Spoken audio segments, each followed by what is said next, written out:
Yuk jadi bagian dari dakwah kami. Dukung operasional dakwah dan sosial kami, raih pahala amal jariah yang terus mengalir sampai hari kiamat.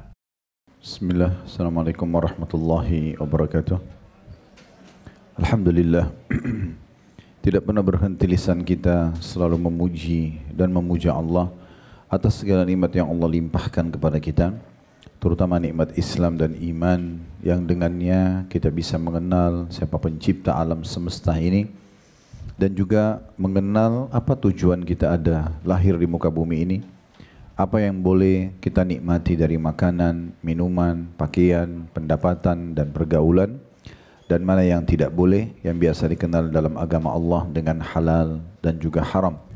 Dan ini nikmat yang tidak tentu bisa dihitung dengan seluruh harta di muka bumi ini, karena dengannya kita punya panduan hidup serta juga kita dipandu untuk meraih yang terbaik, balasan di tempat atau negeri abadi di akhirat sana, surga. Dan ini kita harus syukuri dan kita selalu menjaga tentunya keimanan kita sampai ajal datang. Sebagaimana Allah Subhanahu wa taala berfirman, "Wala tamutunna illa wa antum muslimun." Dan janganlah kalian meninggal dunia kecuali dalam keadaan Islam. Selanjutnya kita panjatkan salam hormat kita kepada manusia yang telah membawa kepada kita halal haramnya Allah, menjelaskan kepada kita dan memperkenalkan siapa Allah Subhanahu wa taala sang pencipta, dan juga tentunya telah menghabiskan 23 tahun dari masa hidup beliau untuk menyebarkan agama ini, 13 tahun fase Mekah dan 10 tahun fase Madinah, dan beliau tidak meninggal dunia kecuali sudah menyampaikan semua amanah yang telah dibebankan di pundak beliau. Sampai akhirnya Allah turunkan firman-Nya dalam surah Al-Maidah, "Al-yawma akmaltu lakum dinakum wa atmamtu 'alaikum ni'mati wa raditu lakumul Islam madina." Hari ini aku sempurnakan agama kalian, aku ridho Islam sebagai agama kalian, dan aku ridho Islam sebagai agama kalian. Dan ini adalah bagian daripada hal yang harusnya juga kita terima kasih kepada beliau, dan salah satunya adalah dengan mengucapkan salam hormat atau salawat dan taslim kepada beliau sallallahu alaihi wa ala alihi wa sahbihi wasallam. Seperti biasa, bila Allah mudahkan, kita akan melanjutkan bedah buku yang ditulis oleh Syekh Dr. Muhammad bin Saleh Al-Munajjid hafidhahullah tentang 40 nasihat memperbaiki rumah tangga. Dan kita masih di bab penting masalah ilmu agama di rumah. Kita sudah menyelesaikan poin ke-8 dari nasihat pertama tentunya dalam bab ini. Bagaimana ini nasihat ke-8 dari awal belajar, karena ada 40 nasihat, dan ini adalah pelajaran pertama yang sempat kita bahas tentang masalah ilmu agama di rumah, bagaimana adanya pengajaran anggota keluarga. Ini sudah panjang lebar kita jelaskan tentunya pada pertemuan yang lalu, bagaimana seluruh anggota keluarga saling mengingatkan satu sama yang lainnya. Baik, kita akan masuk sekarang ibu-ibu sekalian, nasihat ke-9, bagaimana membentuk memperbaiki rumah tangga agar sesuai yang diinginkan oleh Allah Subhanahu wa taala atau diperintahkan oleh Allah Subhanahu wa taala dengan mengadakan perpustakaan di rumah. Mungkin poin ini masih jarang dilakukan oleh kaum muslimin, termasuk kita di Indonesia, karena kita punya persentase secara internasional itu termasuk yang rendah dalam suka membaca buku. Tetapi ini harus bisa kita hidupkan, kita mulai. Salah satu metode yang kami gunakan dalam semua pengajian kami adalah bedah buku. Secara umum mungkin 95% semuanya bedah buku. Sehingga jemaah terbiasa untuk membeli bukunya, kemudian membaca, mengetahui isi buku tersebut, dibedah poin demi poin. Karena kalau kita beli sendiri tanpa dibedah, biasanya kita tidak menyelesaikannya. Mungkin hanya tertarik dengan judulnya, atau bahkan jarang sekali. Kalau ada pilihan antara di satu tempat belanja, misalnya ada fashion pakaian, ada kuliner makanan, dan ada buku, saya yakin mungkin yang ramai justru yang pertama sama yang kedua. Buku ini sangat jarang sekali diminati. Bahkan buku-buku digital pun sekarang itu sangat malas untuk dibaca. Artikel-artikel, makalah-makalah ilmiah di Google, tinggal apa saja yang kita inginkan bisa kita searching. HP kita sudah menjadi perpustakaan berjalan, tapi juga kita masih malas dan tidak tertarik untuk itu.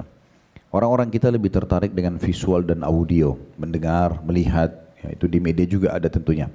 Tetapi tidak kalah penting adalah buku. Ya, bagaimana kita membiasakan untuk membaca buku. Dan kita tahu sampai sekarang, semua sekolah-sekolah, mulai dari SD, SMP, SMA, kuliah pun masih menggunakan buku-buku. Walaupun ada yang menggunakan digital di masa kita sekarang, tapi tetap mengajak agar manusia itu kembali untuk membaca buku. Dan ini memang penting sekali. Nah, salah satu yang kita bisa tanamkan agar anak-anak terbiasa dan mencintai membaca buku, kita sering memberikan hadiah. Hadiah buku tentang kisah 25 Nabi dan Rasul, hadiah tentang kisah tentang para sahabat. Kalau laki-laki misalnya, kalau perempuan bisa kita pilih kisah para sahabiat.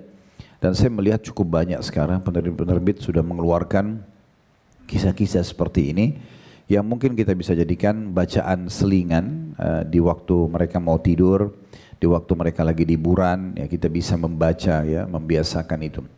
Dan lebih bagus lagi menurut Syekh Muhammad Hafidahullah, kalau di rumah memang kita sediakan satu ruangan walaupun tidak besar, itu penuh dengan buku-buku yang memang kita jadwalkan kita sendiri sebagai orang tua dan anak-anak sama-sama untuk meluangkan waktu masuk ke dalam perpustakaan tersebut dan membacanya.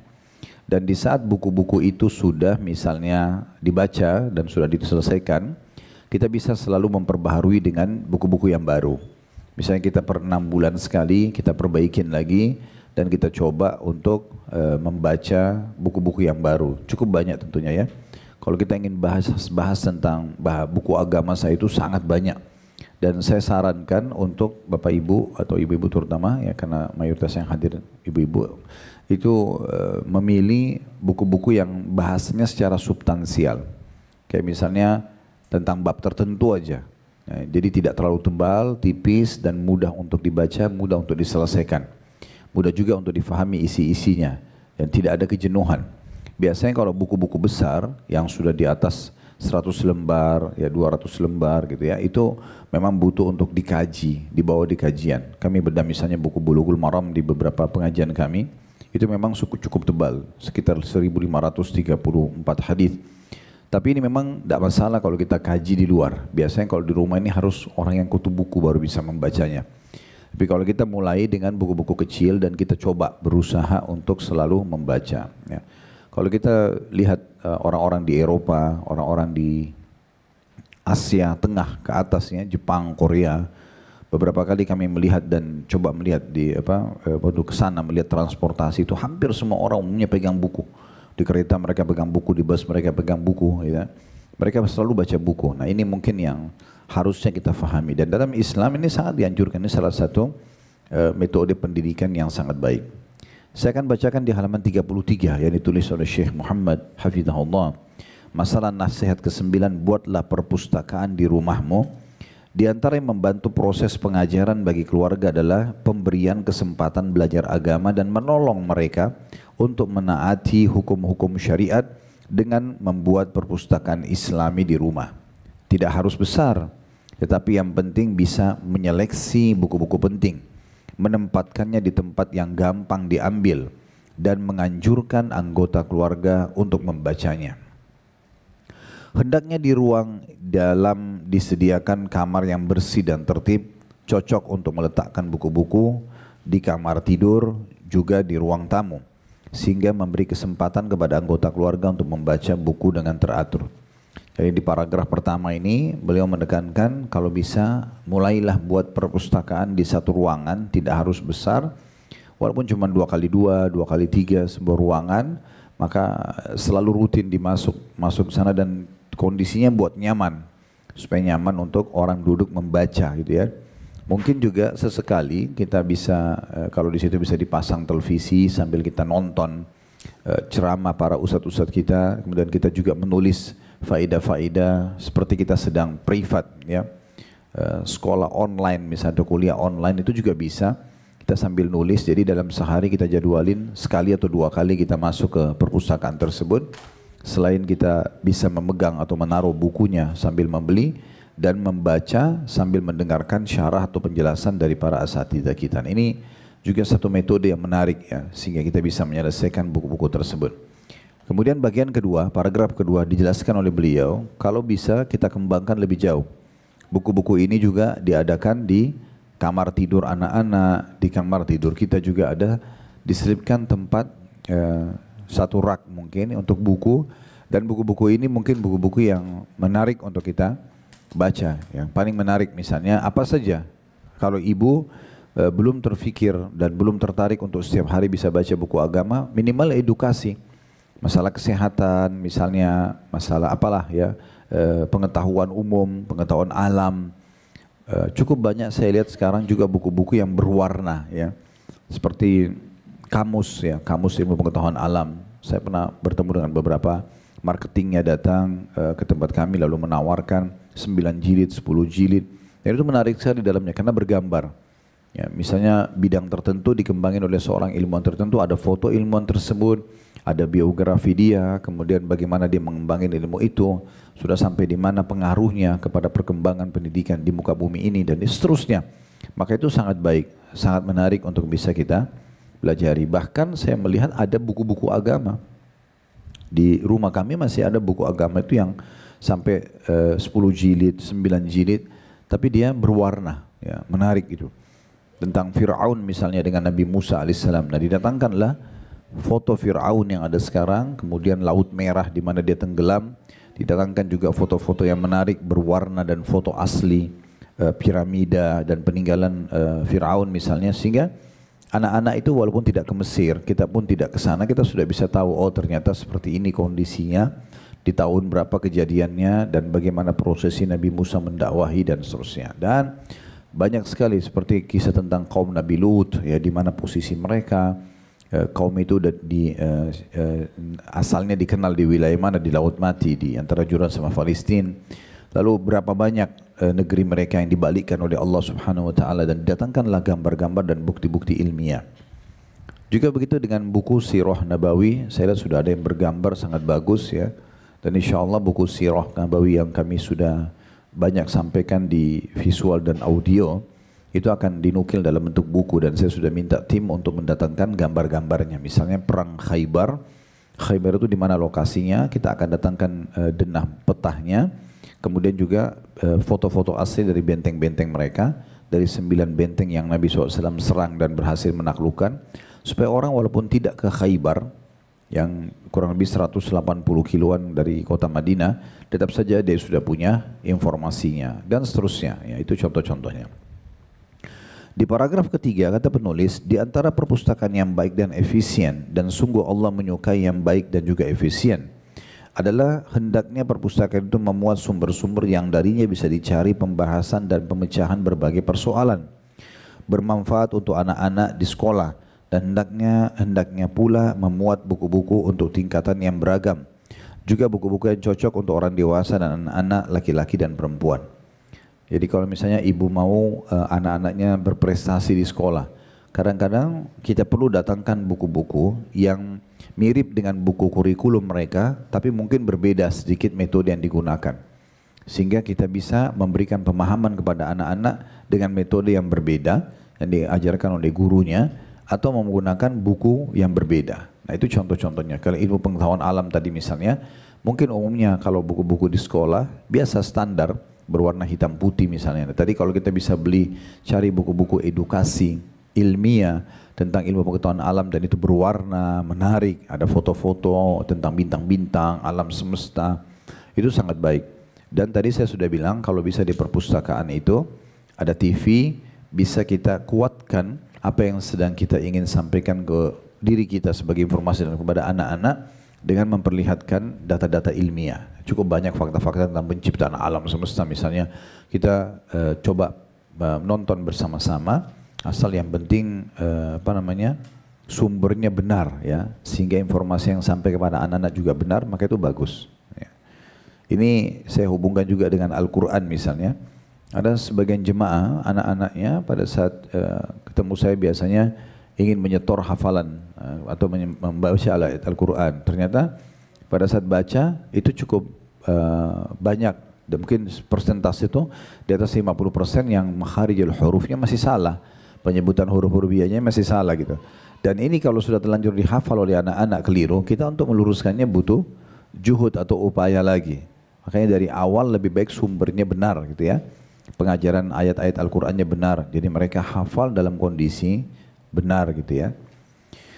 Kemudian selanjutnya di paragraf yang di bawah yang paling terakhir di halaman 33, kata beliau jika mampu bisa pula disediakan buku-buku khusus hadiah bagi tamu dan kawan-kawan anak-anak serta pengunjung keluarga dengan memperhatikan soal cetakan yang menarik, buku-buku yang telah diteliti dan juga diedit serta hadis-hadisnya telah diperiksa dan diterangkan secara jelas. Ini juga ide yang sangat menarik ya. Jadi selain perpustakaan yang kita buat untuk pribadi, kita juga selalu menyiapkan buku untuk semua pengunjung di rumah. Tamu-tamu yang datang itu tidak pulang kecuali membawa oleh-oleh buku tersebut. Ya, buku itu yang menarik, yang buat anak-anak mereka, buat mereka juga gitu ya. Itu sangat menarik. Saya kalau dikunjungi oleh tamu-tamu yang datang ke restoran kami, karena kebetulan juga ada toko di sana, ada buku-buku, maka yang pertama saya tawarkan setelah mereka makan misalnya, silakan mungkin ada buku yang diinginkan, lalu saya coba jelaskan buku ini kami bedah isinya ini, buku ini kami bedah isinya ini misalnya, sehingga akhirnya mereka pulang membawa buku tersebut walaupun dia tidak terbiasa untuk membaca buku, tapi bisa menarik bagi mereka, akhirnya bisa menarik bagi mereka gitu ya. Jadi ini sangat menarik untuk kita sering berbagi buku setiap orang pulang ya. Sama juga dengan kalau ada pengantin ya, orang mau menikah, baiknya diberikan buku hadiah, buku agama. Buku yang pernah kami bedah itu sangat menarik, judulnya Mahkota Pengantin. Lengkap, itu ratusan lembar, isinya sangat lengkap. Dari sebelum menikah sampai nanti bagaimana menyelamatkan diri dan keluarga dari sihir di bab terakhirnya. Itu ratusan lembar, sudah kami bedah semua. Dan mudah-mudahan juga visual dan audionya sudah ada di playlist YouTube kami. Itu misalnya setiap kali ada perkawinan, yang paling menarik ya, mungkin yang ibu bisa berikan adalah sejadah sama buku. Saya subhanallah pernah teringat waktu awal menikah dulu, ada satu orang memberikan kami sejadah dan sejadah cukup bagus, sejadahnya yang bagus. Setelah dikasih, kami pakai sholat di rumah ya, walaupun sholatnya di masjid yang wajib, tapi sholat malam, sholat duha, pakai sejadah itu. Saya sempat berpikir, ini cerita mungkin berapa belas tahun yang lalu, tapi saya berpikir, ini orang yang memberikan ini cerdas sekali gitu ya. Jadi dia bisa meraih pahala sekian tahun dari sejadah yang dia kasih. Karena sejadah yang dikasih juga bagus gitu ya. Nah, itu apa salahnya sih kalau orang pernikahan kita kasih hadiah sejadah tapi dikemas yang bagus misalnya. Atau kita kasih sekalian dengan bukunya ya. Mungkin kalau ibu-ibunya bisa atau pengantin wanitanya dikasih mukena ya.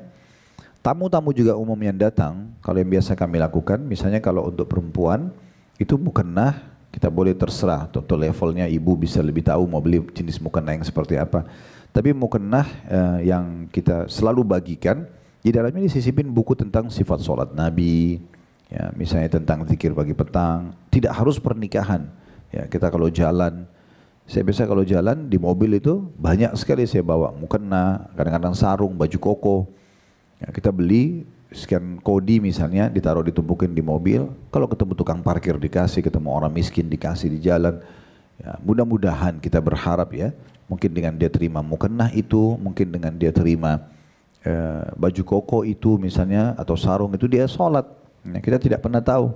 Anggaplah dari 100 orang yang kita bagikan, itu insya Allah mungkin 10%-nya aja, 10 orang yang dapat hidayah, alhamdulillah. Nah, itu. Daripada kita hanya sekedar kasih uang Rp5.000, Rp10.000, mungkin hanya sekedar habis dipakai untuk makan. Tapi kalau kita kasih pun mau sisipin uang boleh, di mukena itu disisipin uang, di buku itu disisipin uang, sampaikan ini buku ya, dalamnya ada uang gitu. Biasanya kami lakukan seperti itu dengan tujuan agar bisa menyebarkan dan berdakwah juga di poin itu. Nah, ini juga metode pendidikan yang menarik ya.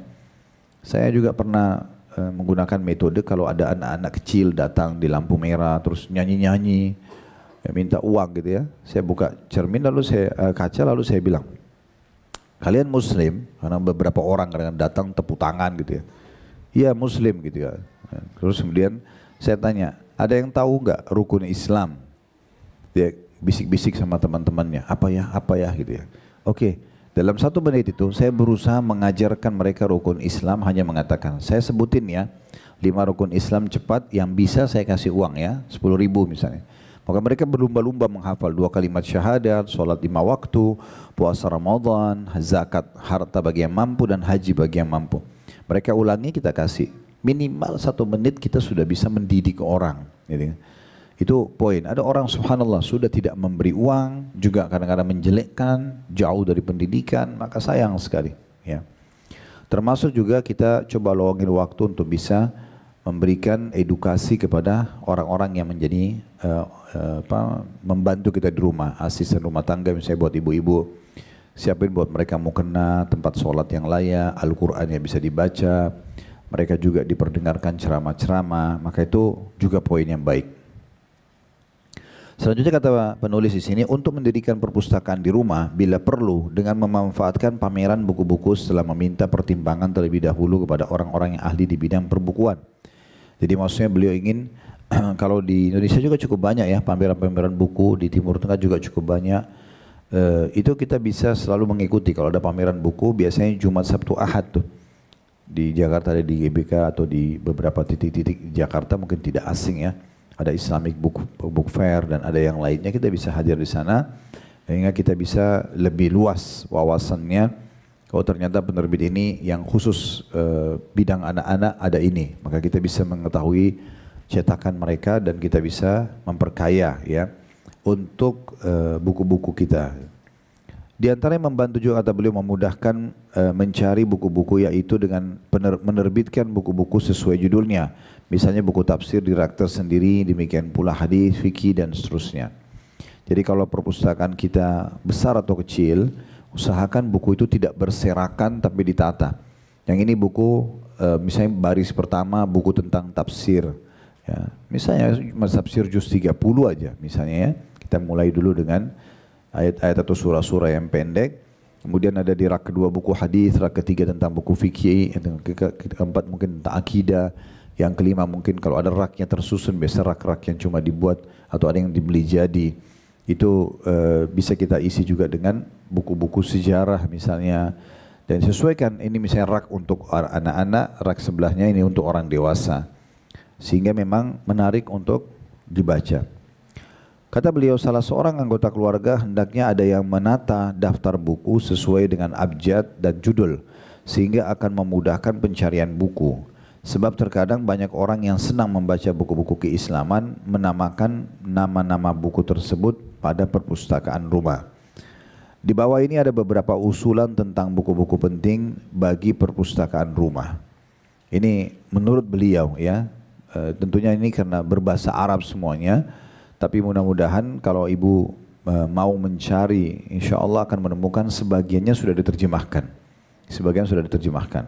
Seperti tafsir bisa dipilih, ya, tafsir Ibnu Katsir yang sangat masyhur namanya tafsir Quranul Azim. Itu sudah diterjemahkan dalam bahasa Indonesia. Ada tafsir Ibnu Sa'di atau Abdurrahman As-Sa'di, ada Zubdah At-Tafsir karya Al-Ashqar, ada Usul At-Tafsir karya Ibnu Utsaimin, dan ada Lamahad fi Ulumul Quran karya Muhammad As-Sabbaq. Ini contoh saja, tapi tentu ibu tidak harus berpatokan dengan buku-buku ini. Tapi kalau mau ya mencari, saran saya untuk kita mulai dengan buku-buku tafsir juz 30 saja. Ya, dimulai dari juz 30 karena itu ada banyak sekali, ada belasan surah di situ yang bisa kita bahas dari surah Naba sampai surah An-Nas ya. Itu sudah cukup. Nanti baru kita bisa pindah karena tafsir Ibnu Katsir yang ditulis oleh beliau ini namanya tafsir athar. Tafsir athar itu bu, tafsir yang penuh dengan riwayat-riwayat. Ya, tapi memang kalau ibu baca tafsir Ibnu Katsir, kami sarankan kalau baca tafsir sebuah ayat, karena kami pernah pelajari buku ini, ya, 4 jilid dia dalam bahasa Arab. Itu kalau ibu baca satu ayat misalnya tentang ayat pengalihan kiblat dari Masjid Aqsa ke Masjid Haram Mekah. Ya, itu ada banyak tafsir-tafsir di situ. Beliau sebutkan dan kadang-kadang karena ini tafsir athar, tafsir yang menukil banyak riwayat-riwayat, maka kadang-kadang ada riwayat memang yang diangkat oleh Ibnu Katsir itu riwayat yang lemah. Jadi beliau angkat begini dan begitu. Misalnya tafsir tentang Isra dan Mi'raj, tafsir surah Al-Isra surah 17 ayat 1. Cukup banyak riwayat yang dinukil oleh beliau. Jadi ada yang sahih, ada yang lemah. Tapi kalau kita baca harus tuntas karena biasanya beliau nukil panjang sekali riwayat. Ujungnya beliau mengatakan dan riwayat ini adalah dilemahkan oleh para ulama. Nah ini harus difahami, ternyata riwayat itu lemah. Nah di bawahnya baru dia tuliskan dan riwayat yang sahih itu gini-gini. Contohnya. Jadi memang untuk mempelajari buku-buku seperti ini kami sarankan memang ada gurunya ya, ada gurunya. Ibu cari siapa di antara ustadz-ustadz kita yang membedah kitab tafsir bisa kita ikut online ataupun offline tentunya ya. Tapi kalau misal sudah sampai pada level ibu sudah lama sekali nuntut ilmu, sudah menguasai banyak bidang dan memang perpustakaannya sudah layak untuk buku yang setebal ini, maka nggak masalah. Kalau tidak kami sarankan selalu tadi saya bilang buku-buku yang ya tipis-tipis aja dulu. Kemudian tentu mirip semua ya, tafsir As-Sa'di juga cukup besar, walaupun dalam bahasa Arab ada yang dicetak satu buku, cukup tebal gitu ya. Kemudian buku-buku hadis seperti Sahih Al-Kalim At-Tayyib atau Amal Al-Muslim fil Yawm wal Laila, ini judul buku ya, Riyadhus Shalihin dan syarahnya, Nuzhat Muttaqin, Mukhtasar Sahih Bukhari karya Az-Zabidi, Mukhtasar Sahih Muslim karya Al-Mundhiri, dan Al-Albani Sahih Al-Jami' As-Saghir, Dhaif Al-Jami' As-Saghir, Sahih At-Targhib Targhib, dan As-Sunnah wa Makanatuhu fi At-Tashri' Qawaid wa Fawaid min Al-Arba'in An-Nawawiyah karya Nazim Sultan. Kalau dari semua buku hadis ini yang kami rekomendasikan buat ya, ibu-ibu bisa beli itu Sahih At-Targhib Tarhib. Buku yang kesekian tadi disebutin ya. Di halaman 35 itu di baris kedua di atas ada Sahih At-Targhib Tarhib. Dan ini kebetulan memang sudah kami bedah. Hampir setiap Jumat, kalau tidak salah sebulan 2 kali atau 3 kali kami ada jadwal membedah buku ini. Dan kami sudah sampai jilid ketiganya di kitab haji sekarang. Nah, itu ada di Tebet Mas kajiannya. Di rumah seperti ini juga gitu ya. Sudah berjalan sampai jilid 3. Kalau yang kebetulan mampir, tapi ini biasanya bapak-bapak ya. Kalau kebetulan mampir ke kantor kami atau ke restoran kami, biasanya di duhur dan asar, kalau saya lagi tidak ada jadwal, itu pasti saya akan bedah buku itu sebagai kultum selepas sholat duhur dan asar. Ini buku sangat bagus, terjemahnya juga bagus, ya, bukunya juga bagus, terang, mudah untuk difahami, bab-babnya juga sangat lengkap. Namanya Sahih At-Targhib Tarhib. Ya ini mungkin harga satu baju ibu itu ya, harganya gitu ya. Karena bukunya walaupun banyak 6 jilid, itu tidak seberapa harganya itu ya. 1 juta lebih memang, tapi 6 jilid buku yang kaya sekali dengan ilmu. Kalau ibu sudah punya buku ini di rumah, menurut saya ini sudah mewakili banyak buku hadis. Ya, satu buku ini sudah mewakili banyak buku hadis. Ya. Kalau mau yang lebih pendek itu tadi ada namanya Arba'in An-Nawawiyah, hadis 40 Imam Nawawi. Ini juga ada kalau matannya saja, isinya saja itu ada diterbitin. Itu mungkin cuma 10.000 sampai 15.000 aja harganya. Tapi kalau yang ini ya, yang dikatakan Qawaid wa Fawaid min Arba'in Nawawiyah karya Nazim Sultan, ini saya tidak tahu sudah diterjemahkan bahasa Indonesia atau belum, tapi yang jelas buku ini juga tidak terlalu tebal. Mempelajari 40 hadis Nabi sallallahu alaihi wasallam yang paling mendasar. Yang jelas usahakan ada buku tafsir, ya, ada buku hadis ya, walaupun cuma satu-satu misalnya. Buku akidah cukup banyak seperti Fathul Majid, Syarah Kitab Tauhid dengan tahqiq Al-Arnaud, kemudian A'lam As-Sunnah Al-Mansurah karya Al-Hakami, kemudian Ma'arij Al-Qabul karya Al-Hakami, Syarah Al-Aqidah Al-Tahawiyah dengan tahqiq Al-Albani, Silsilah Al-Aqidah karya Umar Sulaiman Al-Ashkar, ada 8 juz, Ashratus Sa'ah karya Dr. Yusuf Al-Wabil. Jadi Al-Aqidah ini kan luas Bu ya, luas sekali bahasannya. Tapi yang paling mendasar, kalau ibu mau, ibu bisa miliki buku Minhajul Muslim. Ya, itu buku Syekh Abu Bakar Jazair, harganya tidak sampai 200.000. Hampir 1.000 lembar, 990 sekian lembar. Itu sudah kami bedah, ibu bisa privat dengan kami, online saja. Ikutin di playlist YouTube kami, lalu pelajari dari bab pertama. Karena itu bab akidah cukup rinci. Dari 6 rukun iman dan juga ditambah dengan penjelasan bab-bab yang lainnya. Tapi masalah akidah. Ini memang harus ada ya di rumah dan ibu biasakan membaca dan mendengar bersama dengan anak-anak. Fikih cukup banyak penawaran beliau seperti Manar Sabil karya Ibnu Duwayyan, Irwa Al-Ghalil karya Al-Albani, Zadul Ma'ad, ini tulisannya Ibnu Qayyim ya, Al-Mughni karya Ibnu Qudama, Fikih Sunnah, Al-Mulakhas, Al-Fikih karya Saleh Fauzan, Majmu'at Fatawa Al-Ulama, ditulis oleh Abdul Aziz bin Bas, Muhammad bin Saleh Utsaimin, Abdullah Jibrin, Sifat Salat Nabi karya Al-Albani, dan Syekh Abdul Aziz bin Baz, Mukhtasar Ahkam Al-Janaiz karya Al-Albani. Ini saya sarankan saja kalau ibu lagi umroh ya sama keluarga misalnya, cukup banyak tempat-tempat pembagian buku gratis, cukup banyak di Saudi itu. Ya, bisa nanti sampaikan ke suami kalau pas lagi ke Masjid Nabawi, minta supaya mutawifnya antar ya. Ada satu corner sendiri, ada satu sisi di Masjid Nabawi itu, dan di Masjid Haram Mekah ada tempat pembagian buku terjemahan dalam bahasa Indonesia, dalam berbagai bahasa, ada juga dibagikan Al-Quran ya, gratis semuanya. Kalau anda lagi ke lokasi Uhud, perang Uhud itu ada di dekat Jabar Rumat, ada seperti konter besar berwarna biru abu-abu. Itu selalu ada pembagian buku gratis. Tinggal ibu datang, walaupun kita berbes-bes datang berapa banyak pun, tinggal mampir lalu mengatakan kami dari Indonesia, akan dikasih buku-buku. Ada buku akidah, ada buku fikih, tipis-tipis ya. Itu sangat bagus untuk kita milikin ya.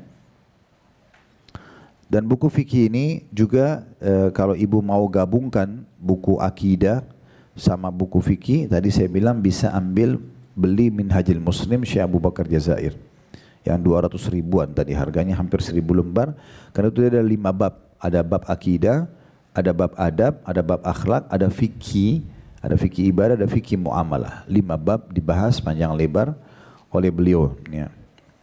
Begitu juga dengan poin kelima, akhlak dan pensucian jiwa. Cukup banyak seperti Tahzibu Madarijis Salikin, Al-Fawaid, Al-Jawab Al-Kafi, Tariq Al-Hijrain, Wabab As-Sa'adatain, Al-Wabil As-Sayyib, wa Rafi Al-Kalim Al-Tayyib karya Ibn Qayyim, Lataif Al-Ma'arif karya Ibn Rajab, Tahzib Ma'uidha ya, Al-Mu'minin, kemudian Giza Al-Albab. Ini judul-judul tentang masalah akhlak dan tazkiyatun nafs, pensucian jiwa.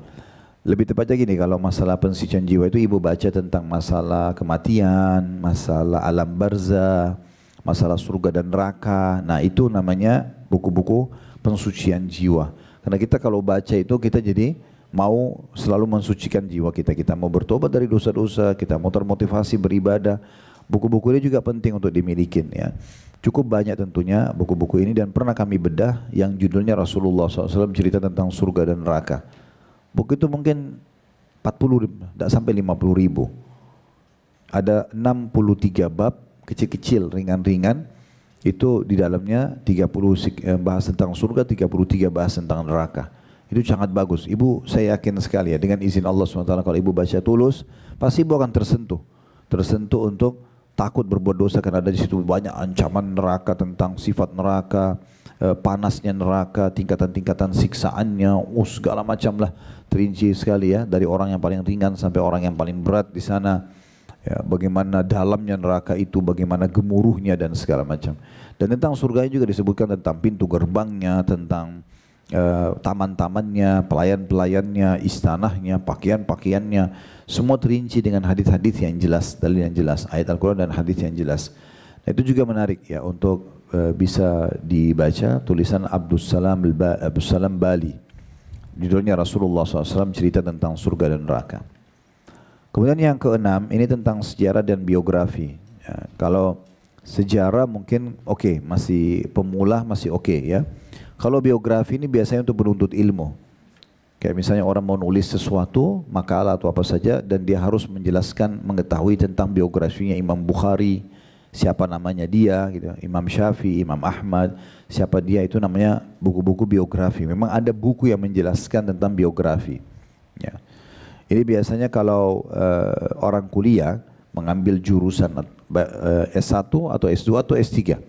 Kalau ngambil jurusan agama, kemudian nanti ngerucut lagi, misalnya pendidikan Islam, ngerucut lagi misalnya ke bahasan tentang akidah atau bahasan tentang hadis. Ini biasanya kita membutuhkan untuk menulis makalah atau tesis kalau S2, disertasi S3, skripsi kalau S1 itu butuh biografi. Nah, itu juga ada buku-bukunya.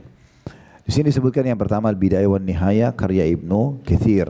Kemudian ada Mukhtasar Asy-Syama'il Al-Muhammadiyah karya At-Tirmidzi, Ar-Rahiq Al-Makhtum, kemudian Al-Awasim fi Al-Qawasim karya Ibnu Arabi, Tahqiq Al-Khatib, dan Al-Istanbuli, Al-Mujtama' Al-Madani, jadi 1 sampai jadi 2 karya Akram Al-Umairi, Syiar Alam Nubala, Syiar Alam Nubala, kemudian Manhaj, Kitab At-Tarikh Al-Islami karya Muhammad bin Syamil As-Sulami. Jadi buku ini disebutkan oleh penulis menurut pengalaman beliau, dan ada buku yang disebutkan penulisnya, ada buku yang tidak disebutkan penulisnya ya. Tapi kalau di sini buku yang paling panjang tentang biografi itu adalah Syiar Alam Nubala. Ini kurang lebih 40 jilid dalam bahasa Arab. Ini biasanya di perpustakaan para ulama, para dai-dai ini biasanya ada di perpustakaan mereka. Dan di dalamnya itu ada biografi tentang siapa saja yang kita ingin cari dari masa hidupnya penulis sampai akhir beliau sebelum meninggal. Itu biasanya disebutkan tentang nama-namanya, kemudian pendapat ulama tentang dia, ya, kemudian juga tentang statement dia, mungkin pengalaman spiritual dia, keimanan yang bisa berbekas bagi orang-orang. Beliau selanjutnya beliau mengatakan di samping itu masih banyak lagi kitab-kitab di bidang lain, misalnya kitab-kitab karya Ibnu Mujaddid, Asy-Syaikh Muhammad bin Abdul Wahhab, kitab-kitab karya Al-Allama itu mesti orang yang pintar atau alim ya, Asy-Syaikh Abdurrahman bin Nasir As-Sa'di, juga kitab-kitab Umar bin Sulaiman Al-Ashqar, Syekh Muhammad bin Ahmad bin Ismail Al-Muqaddam, Ustadz Muhammad bin Muhammad Husain, Syekh Muhammad bin Jamil Zainu. Kalau ini Syekh Muhammad Jamil Zainu ini kebetulan saya pernah temui langsung gitu ya. Jadi beliau sangat unik bukunya itu. Buku-bukunya rata-rata mirip seperti yang kita bedah ini. Tidak ada buku-buku tebal secara khusus. Dan beliau menulis di cover bagian depannya, semua muslim punya hak untuk mencetak buku ini dan menyebarluaskannya. Ini unik sekali, biasanya kan buku-buku itu terbit hak cipta, tidak boleh. Kalau dia tidak, justru meraih pahala, siapa saja mau cetak ulang silakan.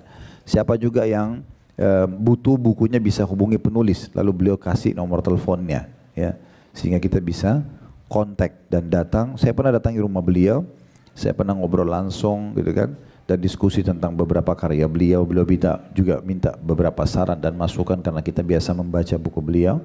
Dan Masya Allah, beliau sangat terbuka untuk menerima masukan dan sangat semangat ya untuk menyusun buku-buku. Ada juga Ustadz Muhammad Awaishi dalam Ar-Raqaiq, kitab Al-Imam Muhammad Naim Yasin, Al-Wala' wal-Bara' karya Muhammad Sa'id Al-Qahtani, Al-Inhirafat Al-Aqdiyah fi Al-Qarnaini Al-Thani الثاني عشر والثالث عشر قرية علي الزهراوي، المسلمون وزهيرات الهزيمة di sini الهزيمة النشية karya Abdurrahman Asy-Syabana, dan begitu seterusnya sampai ke bawah cukup banyak nama-nama buku yang beliau sebutkan. Lalu beliau mengatakan selain itu masih banyak lagi buku-buku yang bermanfaat. Apa yang kami sebutkan di atas hanyalah sebagai contoh saja. Tidak berarti kami membatasinya. Di samping itu saat ini telah pula merebak kecenderungan buku-buku kecil dan praktis yang banyak bermanfaat. Kalau kita catat di sini tentu tidak memungkinkan. Karena itu masing-masing hendaknya meminta pendapat orang-orang ahli dan teliti dalam menyeleksinya. Dan sungguh barang siapa yang dikehendaki oleh Allah kebaikan pada dirinya, niscaya dia akan memahamkan orang tersebut dalam masalah agama. Jadi maksudnya kesimpulan dari apa yang beliau sampaikan di nasihat ke-9, usahakan hidupkan, itu poin pertama ya, keinginan kita untuk mau baca buku, dan mulailah dengan membaca buku itu. Beli buku, baca gitu ya. Kemudian ajak anggota keluarga juga untuk baca buku. Mulai dengan buku-buku yang kecil-kecil, ringan, dan berbagai bidang. Akidah tadi, fikih tadi, tafsir tadi, sejarah misalnya. Kita sudah kasih contoh-contoh. Ibu bisa cari penerbit-penerbit yang memang menarik ya. Biasanya di pameran-pameran itu lebih banyak kelihatan. Atau misalnya ibu bisa juga ketik di Google misalnya tentang penerbit buku-buku Islami atau penerbit buku anak Islam ya. Akan cukup banyak keluar nanti, bisa Anda cek ya. Tapi tentu ini juga bisa, kalau bisa ya ibu tanya rekomendasikan dari para ustadz atau ustadzah yang kompeten di bidangnya. Sebab jangan kita juga mendatangkan buku di rumah yang berisikan cerita-cerita khurafat ya. cerita-cerita yang tidak benar, sehingga akhirnya kita juga salah dalam memberikan edukasi buat diri kita dan anak-anak itu. Tapi kalau kita sudah punya rujukan yang menarik, insya Allah mudah-mudahan bisa kita jadikan sebagai pegangan kita. Ya. Ini berhubungan dengan masalah buku, jadi di poin pertama adanya motivasi agar bagaimana kita bisa suka membaca dan mengajak keluarga. Poin yang kedua, kita hidupkan suasana itu dengan mengadakan perpustakaan kecil di rumah, ya dengan berbagai macam buku-buku. Ya. Kemudian yang ketiga tentunya bagaimana kita juga berbagi buku itu kepada para tamu. Ini juga sedikit saya tambahkan. Ibu bisa tentunya kalau lagi silaturahim ke rumah orang, ya, ke rumah teman-teman, lagi jalan ke mall, ya, lagi jalan ke manalah, ya, mungkin supermarket atau hypermart misalnya, bawalah buku-buku kecil ini ya. Bisa bawa beberapa buku. Kalau tadi mau dilengkapkan dengan mukena, disisipin buku itu, kalau atau baju koko dengan sedikit uang itu lebih bagus kita bagi-bagikan ke orang. Kalau tidak, bukunya juga sudah cukup. Kita bagikan ke orang, disisipin ada uang 10.000, 50.000, terserah ibu dengan Allah Subhanahu Wa Taala, bagikan ke orang-orang. Mudah-mudahan itu bisa menjadi penyebab hidayahnya ya. Kita bayangkan kalau dalam 1 bulan kita mendatangi 5 atau 10 rumah teman-teman kita atau kerabat kita, lalu kita membagikan 5 sampai 10 buku juga di situ. Anggaplah yang baca pembantunya aja misalnya, atau mungkin salah satu dari anggota keluarganya, itu sudah sangat bagus ya. Allahu a'lam, itu poin yang sangat menarik yang bisa kita bahas ya. Dan saya tidak pernah berhenti untuk menyampaikan pengalaman saya mengambil pelajaran dari sahabat dekat ya. Beliau bernama Ali, ngajar, beliau dosen di Ummul Qura, pernah bertugas ngajar di Indonesia sekitar 4 tahun waktu itu.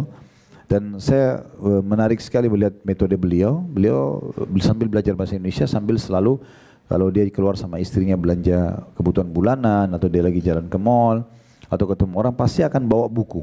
Bawa buku, dan buku itu ditanya orang-orang yang ditemuin, kamu muslim? Ya, di Indonesia nih, ceritanya Indonesia. Mereka orang dari Saudi. Kalau mereka katakan dia dikasih buku. Ya, mau yang sudah pakai hijab, belum pakai hijab, tetap dikasih sama dia sebagai siapa tahu menjadi penyebab hidayahnya gitu ya. Nah, seperti itu.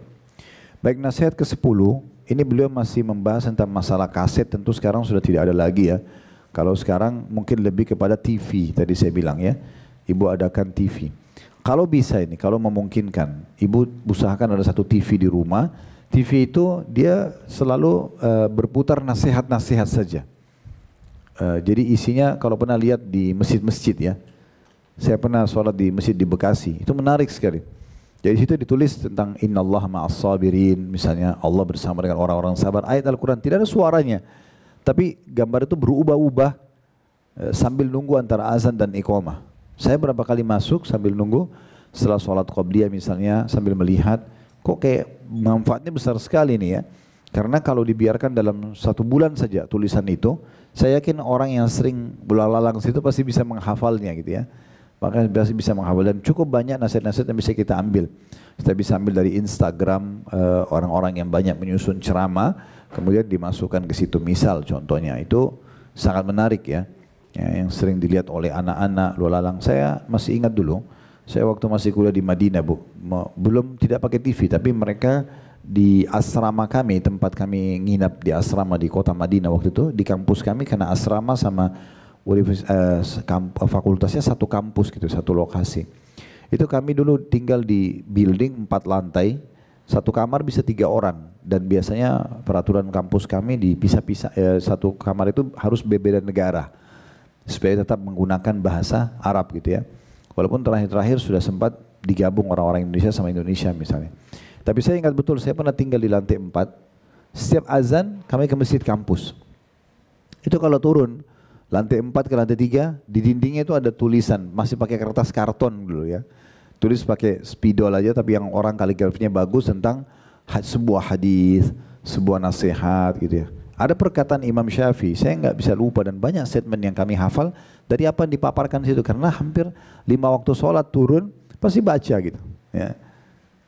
Jadi itu sangat menarik yang kata Imam Syafi'i, "Safir khamsu fawaidin." Safarlah kalian, karena dalam safar itu ada 5 faedah kalian dapatkan. Itu kan kata Imam Syafi'i. Itu saya hafal karena ada tulisan ditempel di dinding yang itu akan diganti per 1 minggu sekali, diganti oleh pihak kampus gitu ya. Itu di asrama saja. Nah, ini mungkin kita bisa buat di kamar anak-anak gitu ya. Ada statement yang kita pilih yang menarik di layar TV yang mereka bisa selalu baca. Nah, kalau mereka baca ini, apalagi kalau mereka hafal dan kita hubungkan dengan kita berikan hadiah, itu sangat bagus. Maka saya tangkap banyak sekali faedahnya ini. Ya, kalau masa sekarang mungkin sudah digital. Di sini kan beliau masih bicara tentang kaset. Karena ini masa buku ditulis ini masih belum ada DVD bahkan mungkin ya. Masih menggunakan kaset. Nah, kita kan sudah berkembang pesat sekali. Mungkin sudah ditinggalkan. Jangankan kaset, DVD pun dan yang lainnya itu sudah tidak lagi dipakai gitu ya. Karena orang sudah langsung ke media sekarang. Makanya saya bilang lebih baik kita alihkan ke media. Di masjid itu juga menarik sekali. Saya lihat ada program, sampai saya minta sama pengurus masjidnya, tolong saya mau tahu ini diambil dari mana programnya. Bagus sekali, ditulis itu sambil nunggu azan dan iqamah ada ditulis sisa 100 sekian hari lagi menuju ke Idul Fitri, menuju ke Ramadan, menuju ke haji, apalagi lah gitu. Kemudian ada jam-jam dunia, ya ada ini berputar-putar. Dan ada habis itu pindah lagi ke statement ayat, potongan ayat dengan terjemahnya, potongan hadis dengan terjemahnya, perkataan siapa di antara sahabat atau ulama salaf. Itu menarik sekali. Kalau saya melihat itu sangat menarik untuk dibiasakan di rumah itu ya. Di sini beliau mengatakan, tapi karena kita bedah buku saya harus baca Bu ya. Walaupun ini bahas tentang tape recorder ya. Di halaman 37 nasihat ke-10 beliau mengatakan tape recorder dalam rumah bisa berfungsi baik atau jelek. Bagaimana menjadikan penggunaannya diridhoi oleh Allah SWT. Di antara sarana itu adalah menjadikan koleksi kaset yang ada dalam rumah merupakan kaset-kaset islami dan baik. Yakni rekaman dari para ulama, pembaca Al-Quran, penceramah, pemberi nasihat, khatib dan lain-lainnya. Ya kalau sekarang misalnya TV di kamar anak ibu atau di rumah itu selalu connect ke channel-channel Islam gitu ya. Nonton YouTube-nya, Instagram-nya itu connect-nya ke situ. Sehingga dia kalau nonton pun ibu dan keluarga suami pun duduk itu nontonnya itu gitu ya. Kata beliau, sungguh mendengarkan kaset bacaan Al-Quran yang khusyuk dari suara sebagian imam sholat tarawih misalnya memiliki pengaruh besar bagi keluarga di rumah, baik itu pengaruh dari makna yang terkandung dalam Al-Quran maupun pengaruh terhadap hafalan mereka. Karena senantiasa memperdengarkannya kembali juga pengaruh segi penjagaannya dari pendengaran atau dari pendengar ya, pendengaran syaitan ya maksudnya. Ini pindah ke halaman setelahnya. Dikatakan dan juga pengaruh segi penjagaan dari pendengaran syaitan-syaitan seperti lagu. Maksudnya di sini adalah daripada dengarin lagu lebih baik dengarin Al-Quran dan potongan ceramah. Sebab telinga dan hati tidak cocok untuk bercampur dalamnya kalamullah, perkataan Allah dan lagu-lagu syaitan. Betapa banyak kaset-kaset fatwa yang memberikan pengaruh dalam pemahaman fikih anggota keluarga dalam berbagai persoalan yang mereka hadapi sehari-hari dalam kehidupan mereka. Di antara yang digagaskan dalam masalah ini yaitu mendengarkan fatwa-fatwa rekaman dari para ulama seperti Syekh Abdul Aziz bin Baz, Syekh Muhammad Nasiruddin Al-Albani, Syekh Muhammad Utsaimin, Syekh Shalih Al-Fauzan dan lain-lain dari ulama yang terpercaya keilmuan dan juga agamanya. Kami sudah juga punya namanya TV satelit ya, Gazwa TV. Saya nggak tahu ibu-ibu sudah tahu atau belum, tapi kami coba bekerja sama dengan TV yang sudah punya satelit dan kita sudah bisa orbit. Alhamdulillah Gazwa TV itu 24 jam Bu ya. Bisa diikutin 24 jam dengan berbagai macam program. Kayak ada zikir pagi petang di situ, ada potongan ceramah dan dari ceramah-ceramah yang lain ya. Dan ada cukup banyak info-info yang bisa insya Allah kita biasakan keluarga untuk mendengar. Umat Islam hendaknya memperhatikan dari mana ia mengambil fatwa agama, karena ini adalah urusan agama. Karena itu lihatlah dari siapa kamu mengambil agamamu. Kita hendaknya mengambil agama dari orang-orang yang dikenal kesolehan dan takwa serta waraknya. Warak itu maksudnya hubungan sama Allah Subhanahu wa taala. Jadi kita pun kalau mau ambil ilmu agama, kita harus tahu apakah orang ini memang bertakwa atau tidak. Dan warak, bagaimana dia menjaga kesucian hubungannya sama Allah. Bersandar kepada hadis-hadis yang sahih dan juga tidak ta'assub madhab. Nah kalau yang pegang bukunya, ta'assub itu artinya fanatisme. Ya. Kalau yang pegang buku itu, ta'assub itu yang digaris miringi artinya fanatisme. Ya. Madhab maksudnya tidak fanatik dengan satu madhab saja. Berkata sesuai dengan dalil, konsisten dengan manhaj wasat atau pertengahan. Tidak terlalu ekstrim dan memberatkan atau terlalu longgar dan mempermudah. dan dia orang yang mengetahui atau khabir dalam bahasa Arab terhadap apa yang kita tanyakan. Allah berfirman Ar-Rahmanu fas'al bihi khabira. Dialah Allah yang Maha Pemurah, maka tanyakanlah tentang Allah kepada orang yang lebih mengetahui, maksudnya Nabi Muhammad SAW, tentang dia atau tentang Allah. Surah Al-Furqan ayat 59. Mendengarkan penceramah yang berdakwah, menyadarkan umat, menegakkan dalil dan kebenaran serta menolak kemungkaran adalah sesuatu yang amat penting dalam pembangunan pribadi dalam rumah tangga muslim. Ya, jadi ini beliau menekankan bagaimana kita mendengarkan fatwa-fatwa ulama, ceramah demi ceramah, mohon maaf tanpa menggurui dan tanpa menuduh siapapun, tapi kalau orang belum terbiasa memang berat bagi dia. Tapi harus kita biasakan. Kalau kita sudah biasakan sepekan saja, biasanya gejolak jiwa itu cukup besar.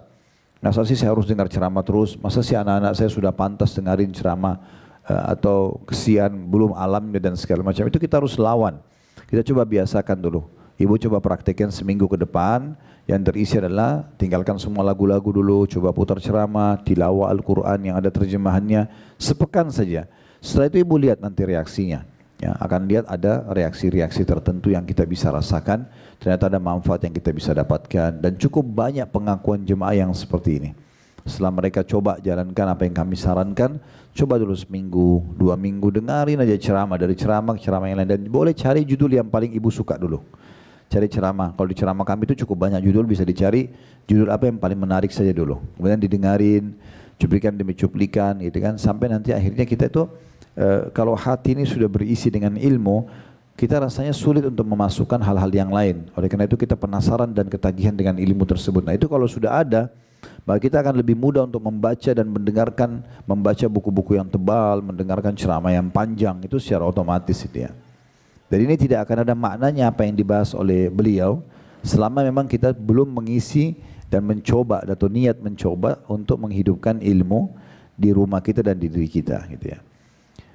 Alhamdulillah kata beliau, kaset-kaset para ulama sangat banyak jumlahnya, tetapi yang penting setiap muslim harus mengetahui ciri-ciri manhaj atau metode yang benar bagi seorang penceramah sehingga kaset-kasetnya perlu didengarkan yang mendengarkan aman karenanya.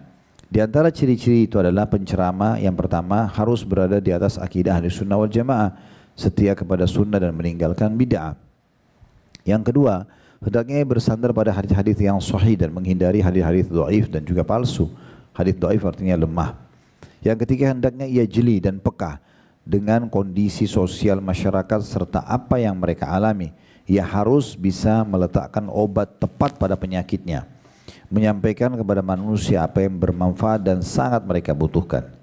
Yang keempat, hendaknya ia berani menyampaikan kebenaran sesuai dengan kemampuannya dan tidak bicara dengan batil. Ini maksudnya ciri penceramah yang ibu disarankan oleh Syekh Muhammad untuk didengar dengan 4 ciri khas ini. Kaset-kaset itu perlu diletakkan di laci dengan tertib sehingga gampang diambil, juga akan menjaga kaset tersebut dari hilang, rusak, atau dibuat mainan anak-anak. Kaset-kaset yang baik hendaknya kita usahakan untuk disebarkan melalui peminjaman dan menghadiahkan kepada orang lain. Dalam pemanfaatan tape recorder ini adalah baik dengan meletakkan alat tersebut di dapur sehingga akan memberi manfaat kepada ibu rumah tangga, juga di kamar tidur untuk bisa manfaatkan waktu hingga saat terakhir menjelang kita tidur. Ini semua saya harus baca Bu ya, karena memang bedah buku kita di nasihat ke-10. Tapi saya sudah bilang ini semua bisa kita ganti dengan TV di masa kita sekarang. TV di ruang tamu, TV di ruang keluarga, bisa diputar dari ceramah ke ceramah, dari tilawah ke tilawah. Ya, kalau bisa connect dengan sholat di Masjidil Haram dan Masjid Nabawi ya. Channel Al-Quran di Saudi itu ada, tinggal kita connectkan kalau ada parabola di rumah, atau channel Sunnah Nabawi di Madinah yang selalu cuma ada sholat 5 waktu dan juga sholat Jumat serta hadis demi hadis gitu ya. Cuma sayang memang belum ada terjemahannya ini. Tapi paling tidak ibu kembali melihat Masjid Nabawi, ibu lihat lagi Masjid Haram, lihat lagi orang tawaf, itu sedikit tambah mengecas iman kita ya. Selain daripada itu mungkin ibu bisa putar ceramah. Dia putar aja ceramah, ibu lagi aktivitas, lagi apapun di rumah itu sering dengarin ceramah ya. Ini salah satu hal yang baik. Salah satu yang dilakukan oleh istri kami di rumah itu diberikan alat pendengar buat anak-anak. Menurut saya menarik ya. Saya juga baru tahu ini ijtihad dari beliau. Semoga Allah jadikan pahala. Ya, dia beli alat kemudian diisi memori Al-Quran 30 juz dan didengarkan anak-anak. Jadi anak-anak itu lagi main, lagi apa sambil dengarin itu waktu tertentu ya. Dan kami kaget hasilnya, Masya Allah, anak-anak yang masih kecil sudah bisa hafal sekian banyak surah ya, dan terus berlanjut gitu ya.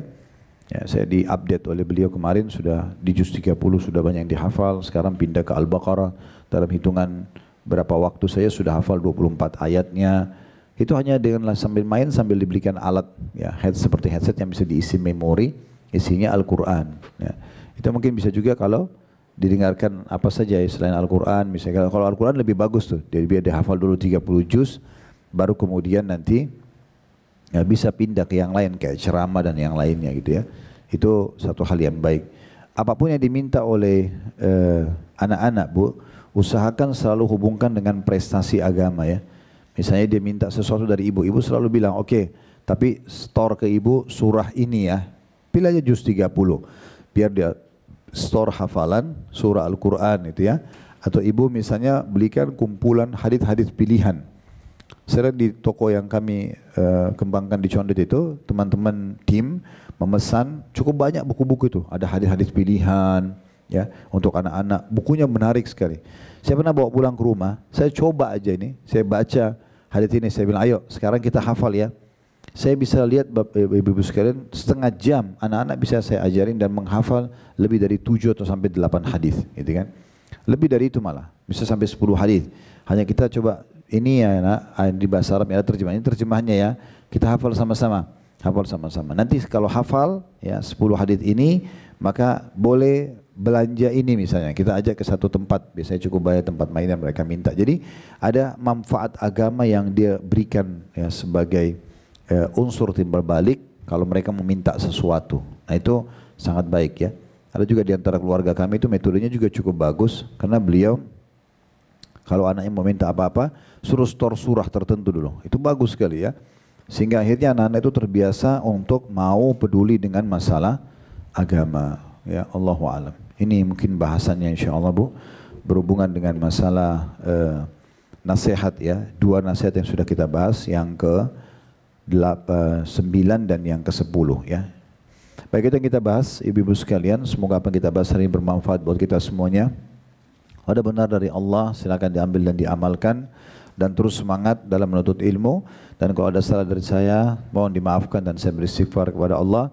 Subhanakallahumma bihamdika, asyhadu an la ilaha illa anta astaghfiruka wa atubu ilaik. Wassalamualaikum warahmatullahi wabarakatuh.